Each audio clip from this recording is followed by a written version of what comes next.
In this video tutorial, you will be introduced to the interactive live render tools in Adobe Illustrator. To begin this assignment, open the Adobe Illustrator file from the previous work session. Be sure the file you're working in has a .ai file extension and not a PDF file extension. A PDF file is not a native Adobe Illustrator file, and as such, you will not have access to all of the tools and panel commands working in a portable document file format. To get started, you will need to have the Swatches panel open. Remember, all of the panels can be located and deployed from the Window pull-down menu at the top of the drawing environment. Additional panels you will need for this project include Application Bar, Control Panel, Gradient, and Swatches. You can deploy additional panels from this list as needed. In order to use the live render tools, the drawing will need to be made into a live render entity.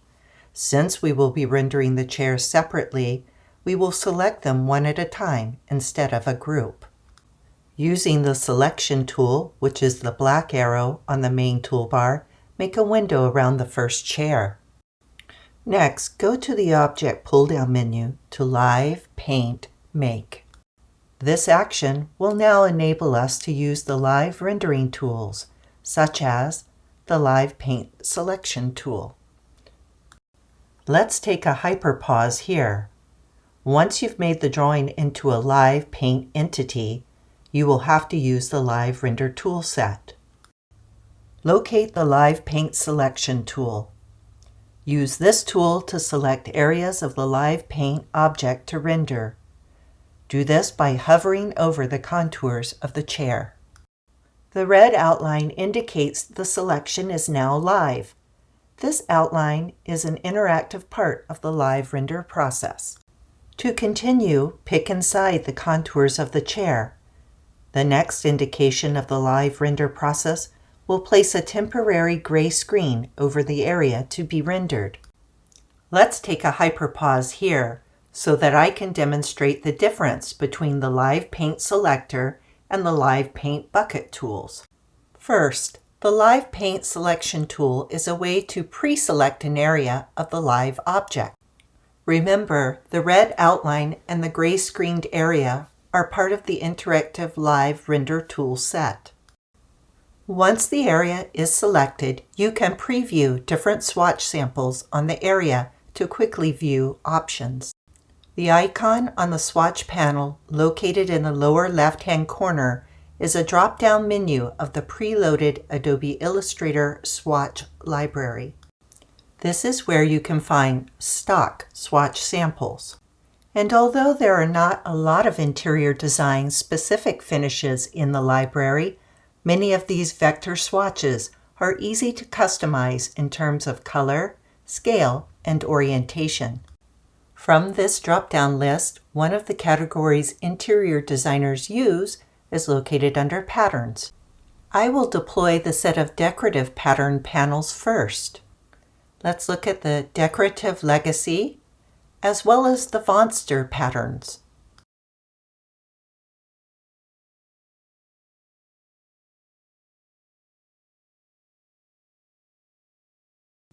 And then my favorite pattern panel, which is called Nature Animal Skins. It is easy to separate the swatch panel volumes by picking on the dark band at the top of each panel and dragging it into an open area. To enlarge the thumbnail image size, pick on the panel's mini menu, which is located in the upper right-hand corner of each panel. When the object is pre-selected by the Live Selection tool, you can rapidly view different swatches. Each time you preview a swatch from the library, the sample becomes loaded into your working file swatch panel. To recap, each time you preview a swatch from the swatch library, Adobe Illustrator makes a copy of that swatch for you to use and/or modify from working file swatches. However, you cannot modify the original swatch in the Adobe Illustrator library swatch files. Now let's compare the Live Paint Selection tool with a new tool, the Live Paint Bucket. The Live Paint Bucket automatically recognizes different live paint areas and dumps swatches in as you pick.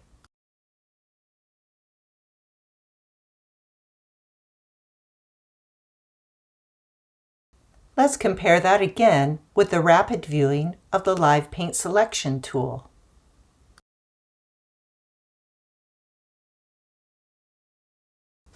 Using the Live Paint Selection tool, I will demonstrate how to render a peacock pattern from the AI swatch library.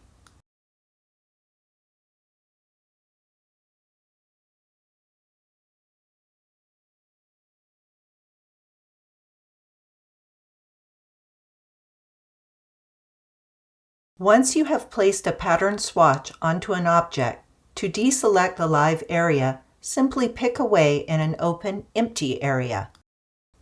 Next, I will show you how to customize a stock swatch pattern. From the Working File Swatches panel, drag out the peacock swatch. Remember, this is a copy from the AI swatch library. Now we will use the black arrow to modify the swatch. I will increase the scale of the pattern. I want to increase the scale of the pattern to create the visual illusion of the outside contour of the chair. Because the outside surface of the chair is closer to the viewer, I want to cheat the perspective a little in this way. Drag the modified swatch back into the Drawing Swatch panel. Do not try to drag it into the AI Library panel. Now drag the modified swatch into the scratch area to reserve for later. Apply the new swatch to the outside of the contour of the chair.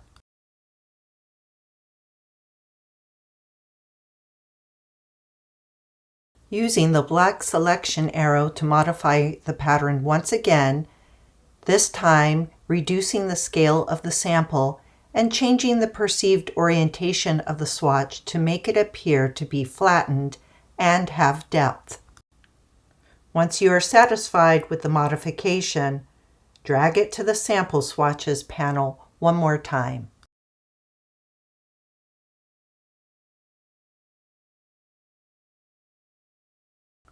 Using the Live Selection tool, pre-select the chair cushion and then pick on the new swatch to apply. Use the black selection arrow to modify the sample one more time. Again, reduce the scale for the cushion welting. Once you are satisfied with the modification, drag the sample to the Swatches panel.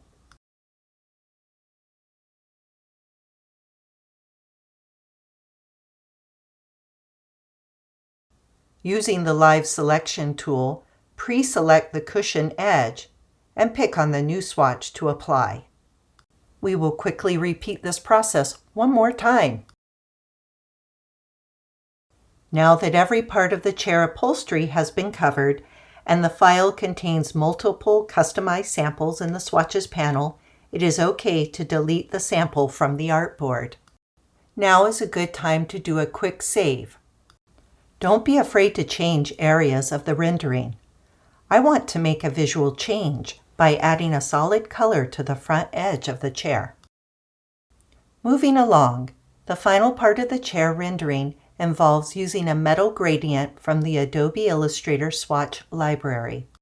You can find these amazing gradients in the library category entitled Gradients, Metals.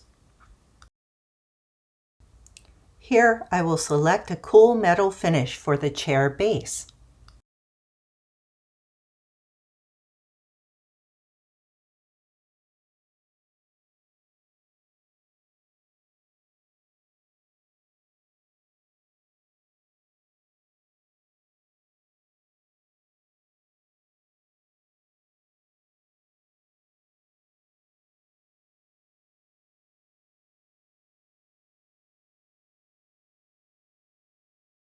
Chair number 1 is complete. So let's review what we've learned in this lesson. So in this video, you were introduced to the Live Render tool set. Number 2, We located and toured the Adobe Illustrator swatch library. We applied swatches to a live render-enabled object. Customized an existing AI stock swatch sample by modifying the scale and orientation. And finally, applied a metal gradient to the live rendered enabled object. In the next video, we will compare using swatches created from vector and raster-based pattern swatches.